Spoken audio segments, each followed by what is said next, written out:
Good morning, everyone. Today, I'm over at my parents' house celebrating Father's Day. They both asked me to make my garlic sauce, but since they have completely different preferences, I decided to please them both. Can you guess which one is made with yogurt and which one with mayo? Stick around and I'll show you how to make them.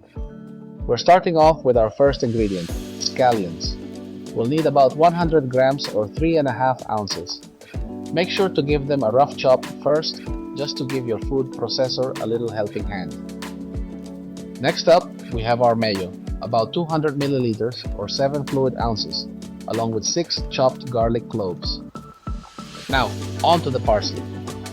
You'll need about 60 to 100 grams, which is around 2 to 3.5 ounces. For this recipe, we're only using the leaves. We don't need the stems here, but don't throw them away. You can save them to make a vegetable broth later.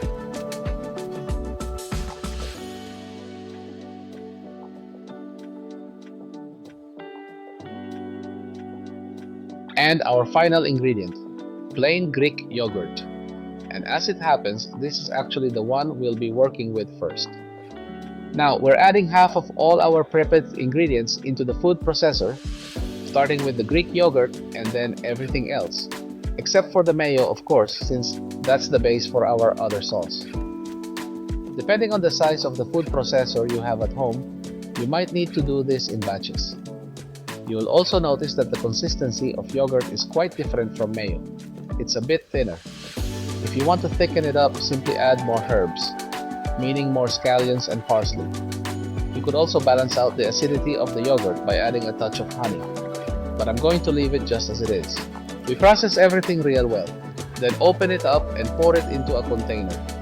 After that, we wash everything down to avoid any cross-contamination, and we're ready to move on to our next sauce.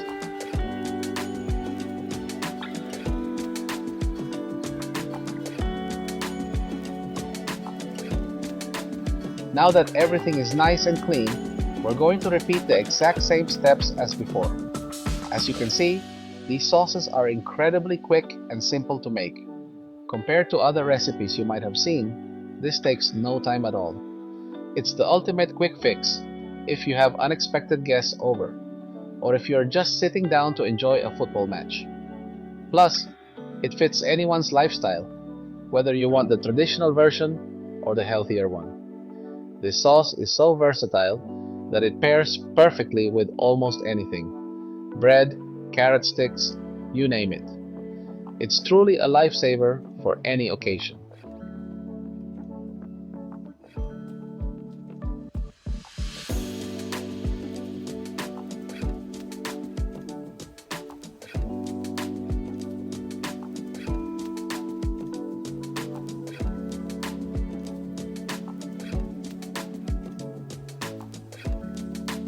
We need to make sure everything gets completely processed, so we don't end up with any unchopped bits or large chunks. Also, here's a quick tip. If you want to give the sauce a little kick, you can add some whole peppercorns and a pinch of salt. Just process it well until the pepper breaks down completely.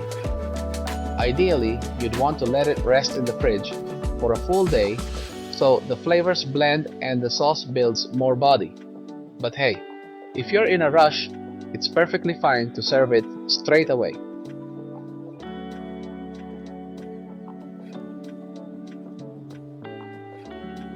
And here they are. I've labeled them on the screen so you can see exactly which one is which. Before I go, if you want to learn how to make my homemade tomato sauce or master how to chop garlic like a pro, make sure to click on the videos right here at the end. See ya and happy cooking!